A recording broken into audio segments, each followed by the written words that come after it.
welcome to Not Suitable for Adults. It's the podcast where two parents get together and really deep dive their kids' viewing habits. So deep. It's not our choice, though. It's not. I'm Rich. I'm Natalie. We're going to dive right in. It's the most wonderful time. Oh, yeah. Nailed it. Stuck the landing. I'm just thinking we may not get one out next week because it's getting so close to Christmas. Right. So, yeah. So just a little behind the scenes. We are doing a back-to-back recording for the weekend before, right before Christmas. It's a very busy time. So busy. It's singing, family, it's a busy time for everyone. We're both dance recitals. We're both in singing groups and Cora dances, and we're gonna have family in Cora town. dances. That's so sweet, babe. Cora will be around dancing children. She's in a class with other dancing children. Yeah. So we might be able to get another episode after this out in the month of December.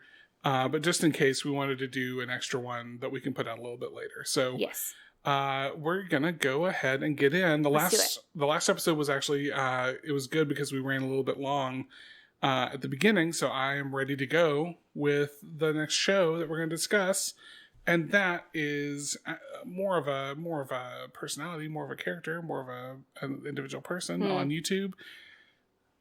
The one and only Blippi. Blippi, we love Blippi in this household.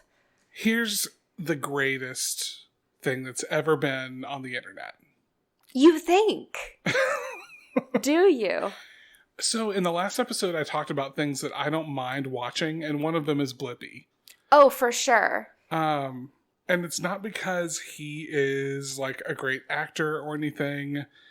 If you're not familiar with Blippi, he is this character who is so childlike, and he dresses in bright colors, and he basically he has a long history of things that he's done, and I'm actually going to pull up some information about him here. I was not as ready as I wanted to be with this. Well, I wanted to mention this about him because it is also, we're bringing up so much controversy. How do you say it? Well, if we're British, it's controversy, but... Controversy. That's how I want to say it. Okay. Blippi is an amazing character. Yes. Yes. But his real name is... Do you have it pulled up? Yeah, I just got to it. His real name is Stephen John. Stephen John. 2 first names. The guy's got 2 first... I was thinking of, Talladega Nights. He was born Stephen Grossman.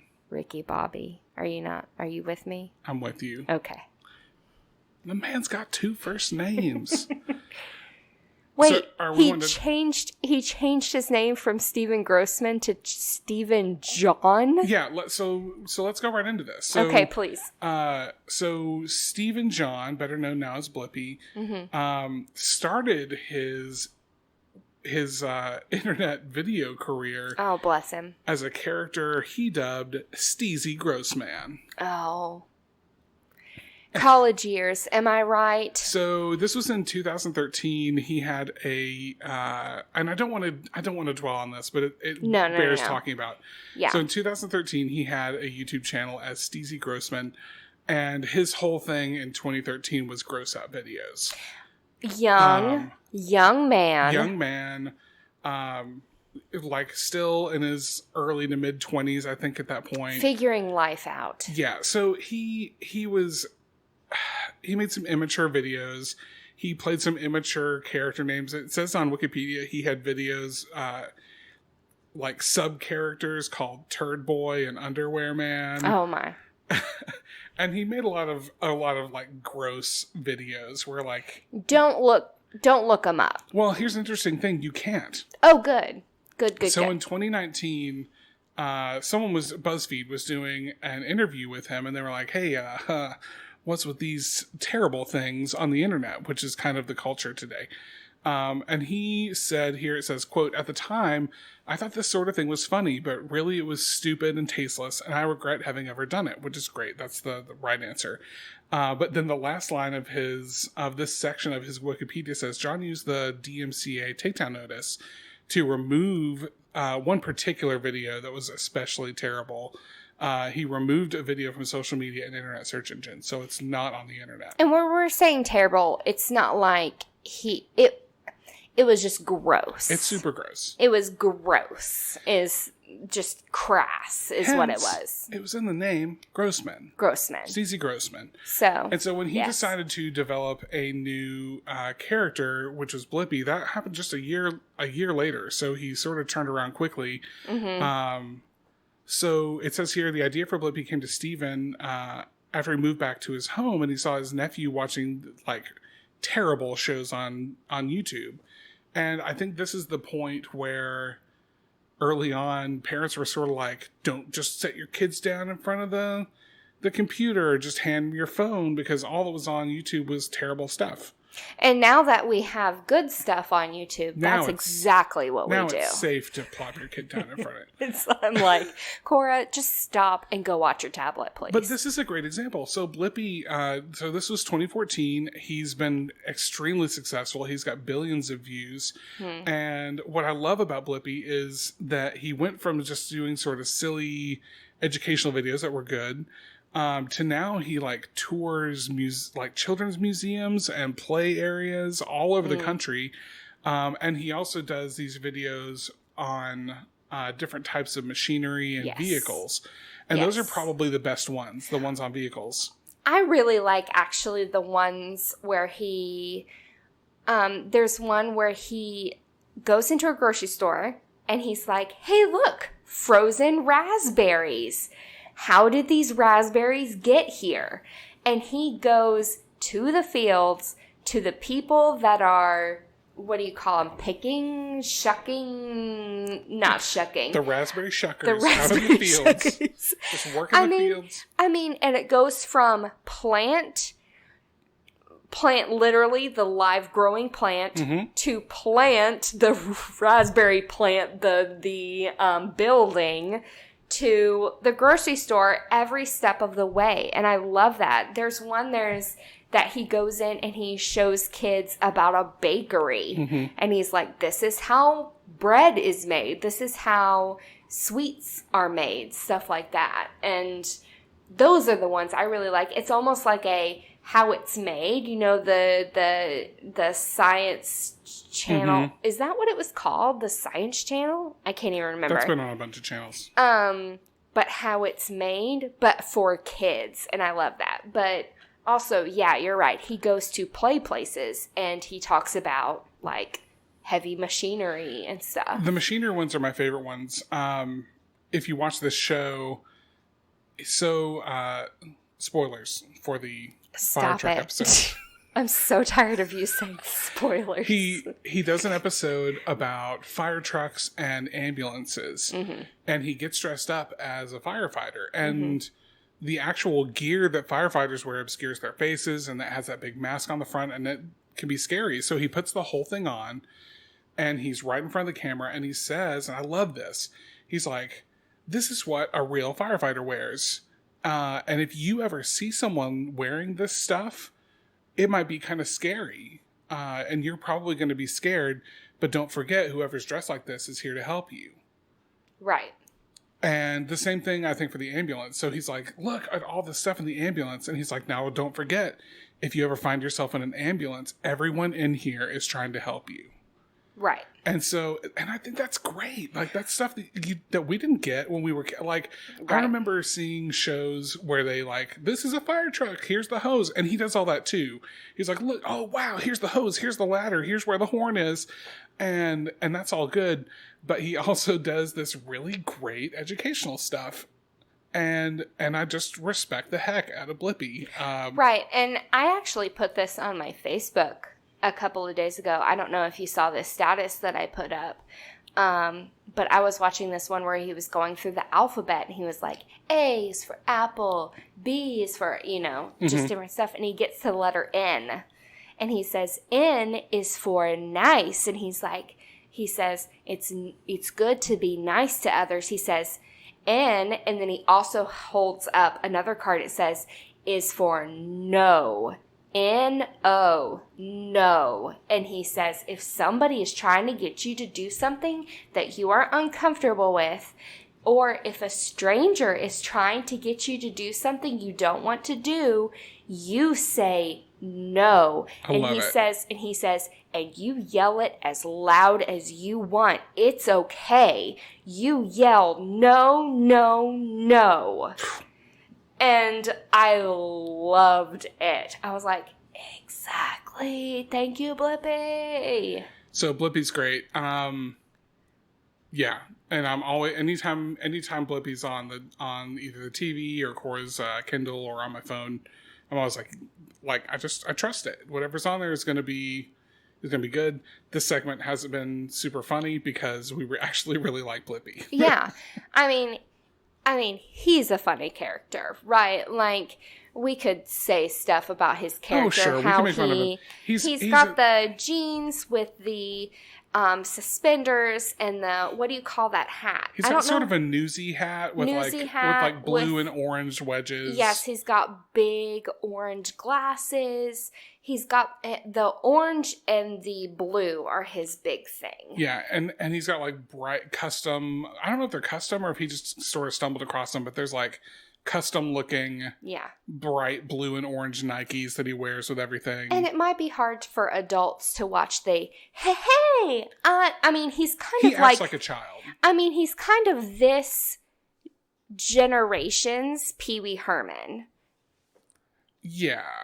So in a way that when you grow up, you don't really want to watch Pee Wee Herman. Well, for other reasons too, but yeah. But I mean, just for straight up the way he talks or the way he acts. Yeah, you're right. He's like, hey guys, I'm Blippi. This is silly. This is fun. But every now and again, he's like, this is where raspberries come from. And here's here's all the safe things that are in your life. We love Blippi. Blippi's the best. Also, quick final note, he served in the Air Force. Really? Yeah, so thank you for your service, Air Force Loadmaster Blippi. Thanks, Blip. All right. Let's shift gears. You mentioned before it's the most wonderful time of the year. It's the most... Oh, I thought you were going to keep going. No, I'm done. Let's lay down that track.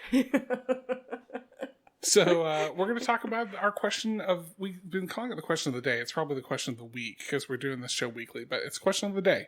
Okay. So this week we're going to talk about what is the best kids' role in a Christmas movie. Mm-hmm. It's pretty... I mean, I feel like it's not very broad. No, it's pretty specialized. But I feel like there are some movies around this time of year that star kids that are very important to you and I. Yeah. And so we both You and me. We both... Is the correct grammar there. You're right. Good job. Thanks. Homeschooled. So we both know each other's answers already. We know what each of us is going to say. I mean, as soon as this question came up, I was like, you know what my answer is, right? And Rich was like, yes. So I'll talk about mine first this week. Go for it. Because I think we pitched to you first the last couple of times. My answer is Home Alone. Duh. Home Alone is to me, in my life, the most iconic children's... It's the most iconic. It's one of the most iconic Christmas movies. I think maybe overlooked. I think it gets overlooked at Christmas time because I think there's in the adult world. So let's take ourselves out of like kids movies for a second. Mm-hmm.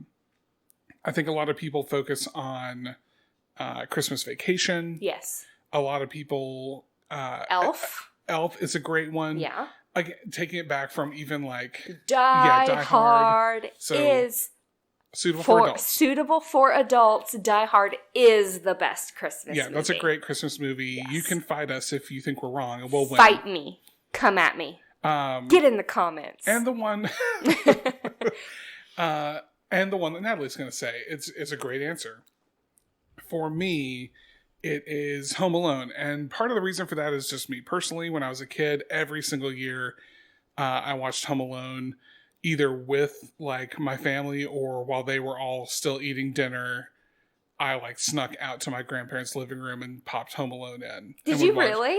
Yeah, there were times that I just sit and watch Home Alone by myself at Well, my I know grandparents' house. your specific family thing is White Christmas, right? So going from White Christmas to Home Alone is quite a jump. Well, we didn't start doing White Christmas every single year until I was a little bit older. Oh. But this was specifically at my grandparents' house, at my dad's parents' house. They had Home Alone, and I always wanted to watch it. And I probably watched it more than just at Christmas. It was one of my favorite movies as a kid. Did you watch Home Alone 2 as well? Yes. Okay. We're not going to even go into Home Alone 3. No, that's not canon. Home Alone 2 is still good. I like Home Alone 2 a lot. But the original Home Alone for me is very good. The Wet Bandits. Kevin McAllister defending his giant home. In Home Alone 2, they become the Sticky Bandits. Sticky Bandits, right. Yes. Home Alone is the best Christmas kids role because that movie is Macaulay Culkin's movie. Like, yeah. He's... yeah. Mm-hmm. And listen...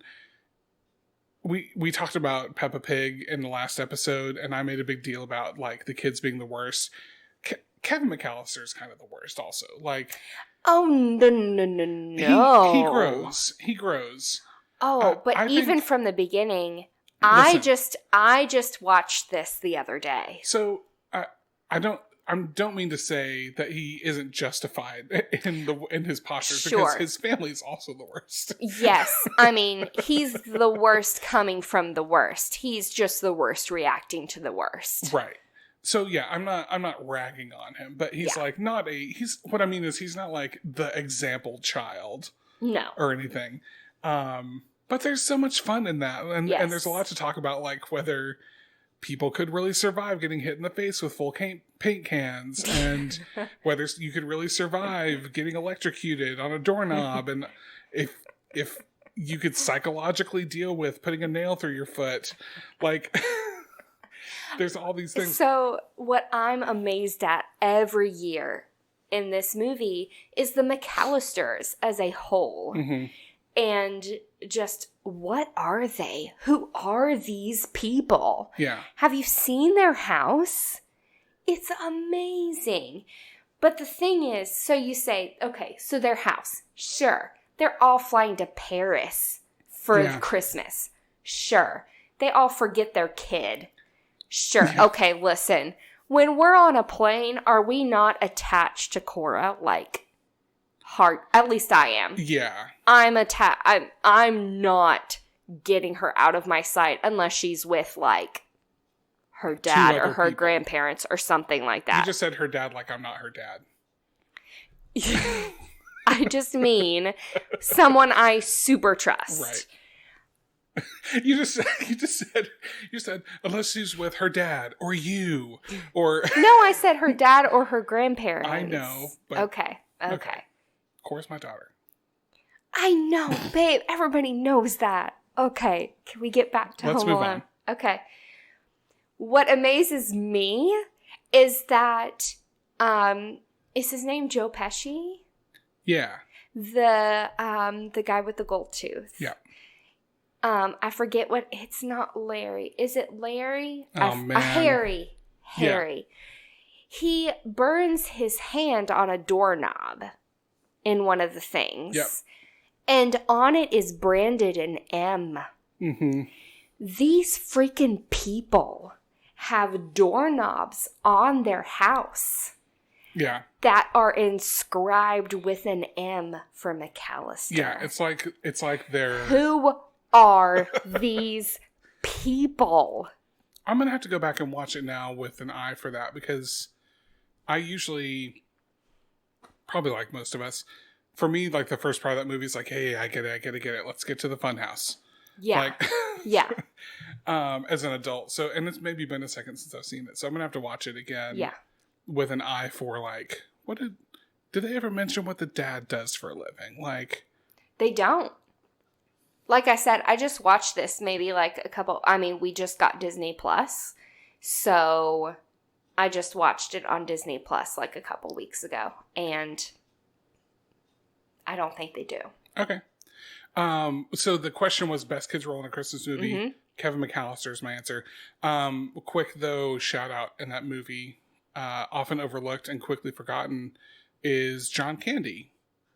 As the guy with the polka band. Man, that's actually something I almost always have forgotten about. That'll happen, and she gets in that van, I'm like, oh yeah. Well, and she is. I'm sorry, but I've been really into Schitt's Creek lately. Yeah, she's the mom in Schitt's Creek, mm-hmm. and it's just weird to see her back in the day be the mom to Kevin McAllister, and then she becomes Moira from Schitt's Creek. Love it. So that's my final answer. Sure. Kevin McAllister. Yes. I see you and I raise you a Ralphie Parker. Ralphie and Randy Parker. Okay. I'm double teaming you. That's not even fair. Ralphie and Randy Parker from A Christmas Story. Now, I've noticed that people either love or hate A Christmas Story. I found that the line is drawn between Christmas Story and Christmas Vacation. I like both. I don't feel like... I grew up watching A Christmas Story and not Christmas Vacation. Yeah. When I got older, I started watching both. So I guess maybe it's a growing up thing. Like you either grow up watching A Christmas Story or Christmas Vacation. We were having a big argument about this at work the other day about which one is like the definitive between those two, which one is the one. Really? And there were like 3 people in a row that were like, yes, right? Yeah. And they all just happened to me. I was like, hey, what are you guys talking about? They're like, we're all just sitting here talking about how we hear people saying that Christmas Story is a great movie. And no, it's Christmas Vacation, right? And I'm like, no, it's Christmas Story. And they were like, what? Are you serious? And then the next 3 people they talked to all said Christmas Story. Yeah, so, it seems to be kind of like a definitely a line, a 50-50. You kind of got a toss up here. But I just feel like Ralphie and Randy as a duo is just, so TBS every year, as far as I remember, for as long as I can recall, has a 24-hour Christmas Story on, and I could put that on Christmas Day and watch that whole day and watch it for 24 hours. Yeah, I'm good for the rest of the year. I wish someone did that with Home Alone. Well, now it's on Disney Plus. You can watch it whenever you want. I can make my own marathon. Sure, but but on Christmas Day, I'm wanting to at least have it in the background. Yeah, we got to watch it at least one full time. And it's like the Christmas music that people listen to throughout the day. To me, it's just A Christmas Story on through the whole day. Yeah, like some people find that like Burning Log channel on cable, and then it's playing Christmas music, or they turn it to the radio and listen to Christmas music all day. And it's like your Christmas music is that movie. Yes, it really is. I'm not sure how I can make an argument to why it's the best. Just to me, it's just very nostalgic to me. I could quote that whole movie, probably. Just Ralphie and Randy, I quote them throughout the year, like Randy lay on the ground like a slug. It was his only defense. It's or when I'm bundling Cora up to go outside when it gets cold outside, I'm like, you look like Randy. Or when, you'll shoot your eye out, or when he pretends when he actually shoots his glasses. Yeah. And then he steps on them, and then he puts his glasses back on. He's like, maybe they won't notice. Like, every single time it gets me. Or my personal favorite, but I didn't say fudge. Didn't say fudge.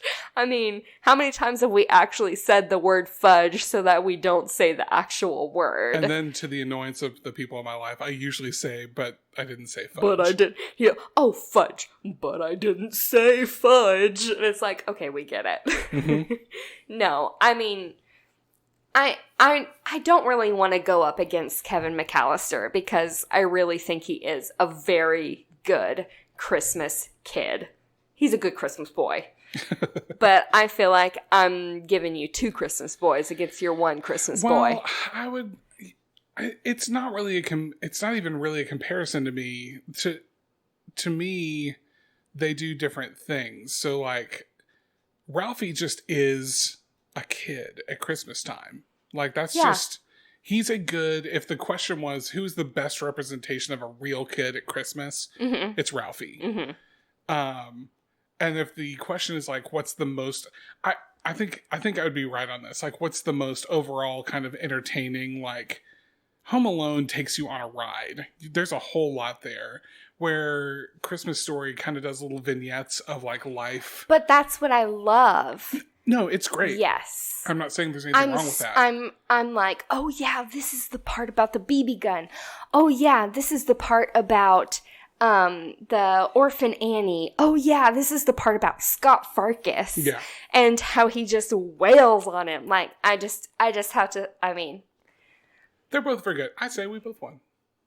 I think we both won that one. Is it a competition between us? Because so far I'm up. So it sounds like yes. Okay, cool. We have a little bit of time left. Natalie has another show to talk about that I'm not very familiar with. Okay, yeah. So just today, and I've seen this a little bit off and on. Cora's been interested, and I think it was on YouTube. Netflix. Today, she wanted to watch Morphle, and Morphle is Morphle. Okay. Morphle. And it's this little girl named Mila or Mila. I think Mila. Okay. Mila. And her dad kind of is this big he looks like the brawny man from the paper towels. But he runs this like magic pet shop. Okay. Anyway, all that to say, Mila has this little friend that she calls Morphle, who doesn't really speak. He just kind of does a lot like, our friend Potato. He, but he's just this kind of like a red blob is what he is. Okay, yeah, I've seen that. Yes. And they just go through little circumstances where they need something, and Mila will just say, Morphle, morph into a, and then she says something and he morphs into it. And he can turn into it. He can turn into anything. Morphle, morph into a train, and he'll morph into it to pull the zoo animals to their spot. Or Morphle, morph into a crocodile, or I think that's one of the things that they did today. I haven't paid attention super hard to it. Okay. Because, as we know, are we really watching what they're watching? Sometimes. We're not watching the delicate plot points. Except for Chip and Potato. Of course. But anyway, I just thought I was just like, what's a quick one that I could talk about? And Morphle was one that stood out to me. I need to do more digging on Morphle. And what is he? Is he an alien? Is he a magical pet? Because he doesn't look like an actual animal to me. He looks kind of like alienish. Cool. But she just goes, Morphle, morph into a... And it's kind of like this voice. And I'm like, I'd rather not watch it. Well, this was your idea, babe. You're like, I want to talk about Morphle. Now you have to. Now you're committed. No. Yeah. No. Okay. Okay. Well, this has been another episode of Not Suitable for Adults. Some quick housekeeping stuff. Again, we thank so much the people who have subscribed to our channel.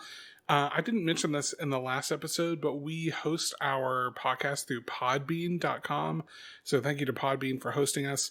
If you are listening to this, you probably found us on iTunes or Google Play Music, or hopefully maybe eventually the Google Podcast app, Stitcher, Spotify, or YouTube. You can find us there on all of those things just by searching Not Suitable for Adults. We should be the first thing that comes up. And then you can talk about us on Twitter, Instagram, and Facebook at Not For Adults Cast. That's NOT, the number 4, Adults Cast, like a podcast. Hashtag. Yeah, and hashtag that to talk about us, and then at Not For Adults Cast to talk to us.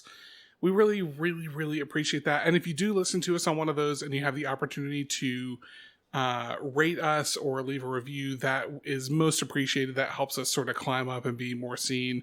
And we would love for people to hear our beautiful voices even more. So again, no? Okay. Okay. So thank you again for this. Just remember, don't forget, please, when you're watching these shows, don't forget that you're the boss. So you can watch whatever you want. Goodbye. Bye.